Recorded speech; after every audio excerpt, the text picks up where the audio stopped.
네, 안녕하세요. 오늘은 실물 경제, 그러니까 우리가 피부로 느끼는 경제가 얼마나 안 좋아졌는지, 그리고 앞으로 얼마나 안 좋아질 거고 언제까지 안 좋아질지 이것에 대해서 한번 알아보도록 하겠습니다. 지금 거의 희망의 불씨가 꺼져가고 있다 이렇게 느끼고 있는데요. 여러분들 피부로 느끼는 거 이제 예전 같았으면 뭐 생각 안 하고 구매하게 되는 거를 요즘에는 한 번, 두 번 더 생각하게 됩니다. 이제 그만큼 경제가 어려워졌다는 거죠. 뭐 얼마나 안 좋아졌냐? 지금 우리나라의 소비자 신뢰지수 이 그래프를 보면은 한 80 중반으로 떨어졌어요. 이게 100 이상이면 좋은 거고 100 이하면은 나쁜 겁니다. 근데 80대 중반으로 떨어졌어요. 좋지 않다는 게 이제 느껴지는 거죠. 그러면 이제 과거와 비교해 보면은 이제 코로나가 막 터지고 나서는 한 70까지 떨어졌어요. 그리고 2008년 글로벌 금융 위기 때는 이때는 60 정도까지 떨어졌거든요. 60 밑으로 떨어지진 않았는데 지금 그때에 비해서 아직은 괜찮아요. 근데 문제는 앞으로 더 안 좋아질 건데요. 2023년은 회복할 가능성이 없다고 그렇게 보시면 될 것 같아요. 이제 그 이유에 대해서 뭐 하나씩 설명해 드리도록 하겠습니다. 얼마 전에 정부에서 뭐 물가가 올라가기 무섭다 이렇게 이야기했는데 배추값이 많이 안정됐다 이렇게 이야기를 했어요. 근데 이거는 되게 무책임한 말이에요. 배추값은 이게 날씨에 따라 영향을 받는 거죠. 그러한 요인이에요. 그걸 가지고 내렸다 이렇게 이야기를 했어요. 이게 뭐냐? 소비자 물가 지수에 뭐가 있냐면은 정부에서 통제할 수 없는 것들이 있고 정부에서 통제할 수 있는 것들이 있어요. 아까와 같이 배추값 이런 거 그리고 석유 가격 같은 거 우리나라가 통제할 수 없잖아요. 이렇게 정부에서 통제할 수 없는 물가들이 있거든요. 이거를 제외하고 핵심 물가 지수를 살펴보면은 계속 상승하고 있어요. 이게 멈추질 않고 있어요. 이렇게 많이 올랐거든요. 실제 여러분들 가보시면은 뭐 떨어진 게 별로 없잖아요. 배추값이 많이 떨어지면 뭐예요? 속재료 값이 뭐예요? 엄청 많이 올랐는데 지금 핵심 물가 지수를 이거를 잡아야 되는데 이거를 전혀 잡지 않고 있습니다. 지금 이게 계속 올라가고 있죠.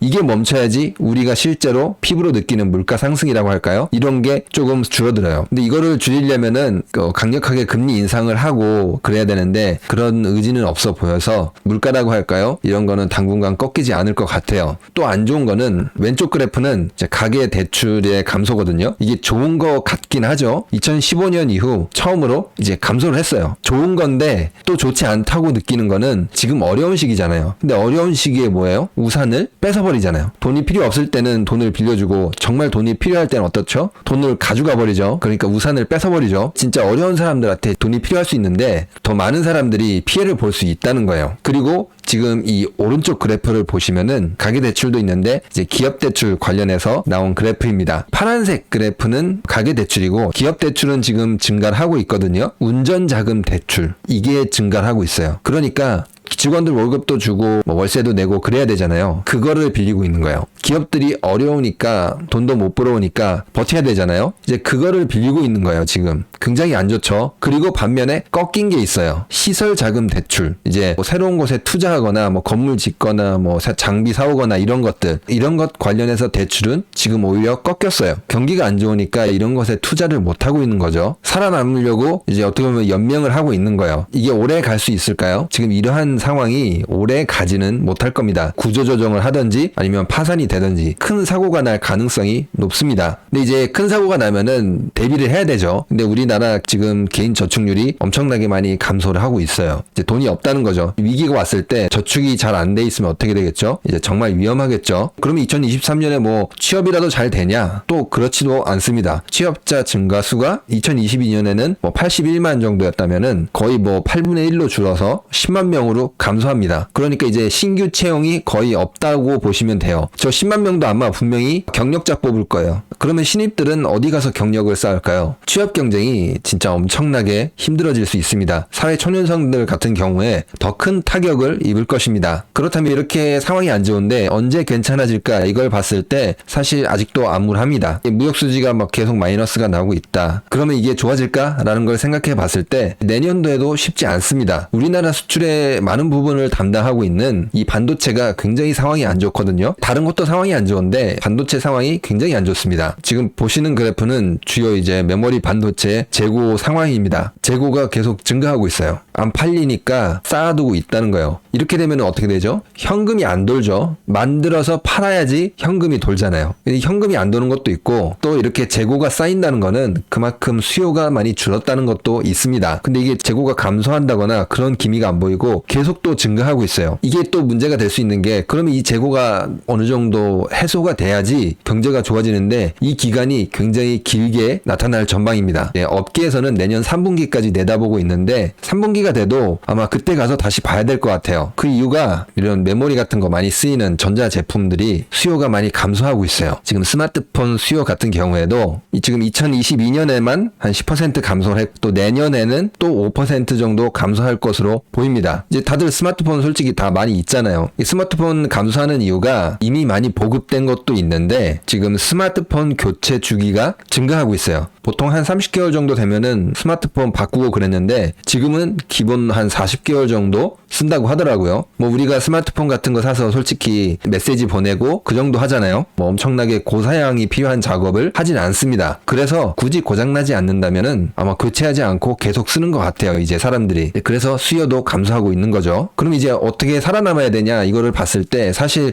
애플 같은 경우에는 이제 덜 팔리는 대신 가격을 올리는 거죠. 그런 식으로 돈을 더 많이 벌겠다 그런 건데 사실 이건 애플이니까 할 수 있잖아요. 그쵸? 우리나라 같은 경우에는 이런 전략을 쓸 수 있을까요? 뭐 잘 모르겠어요. 삼성폰도 좋긴 하지만 이게 애플만큼 그렇게 프리미엄 폰으로 굉장히 비싼 가격으로 받기는 어려울 것 같아 보여요. 이제 스마트폰 시장 이런 데서는 기대하기 어려울 것 같아요. 전체적으로 이런 수요도 감소하고 재고도 증가하고 있기 때문에 이게 완전히 소화되거나 해결되기 전까지는 우리나라 수출도 굉장히 어려울 것 같습니다. 이게 지금 돌파구가 따로 보이진 않고 있어요. 결국에는 이제 새로운 시장 같은 게 나타나야 돼요. 컴퓨터가 등장하고 투지폰 이렇게 전화기가 등장하고 또 스마트폰이 등장하고 막 이렇게 태블릿이 등장하고 이런 것처럼 새로운 시장이 등장을 해야지 이게 해결이 될 것 같거든요. 지금 상황에서는 2023년이 돼도 해결이 안 될 겁니다. 근데 또 새로운 시장이 나타난다고 유리하게 작동하지도 않을 것 같아요. 이거는 그때 가서 봐야 될 것 같아요. 아무튼 2023년은 기업이나 개인들도 굉장히 어려운 시기가 될 건데요. 잘 준비해야 될 것 같습니다. 앞으로 영상에서도 이 경제 상황에 대해서 자세히 또 알려드리면서 좋은 게 있으면은 또 말씀드리도록 하겠습니다. 그러면 오늘 영상은 여기까지 하도록 하겠습니다. 구독과 좋아요, 알람 설정,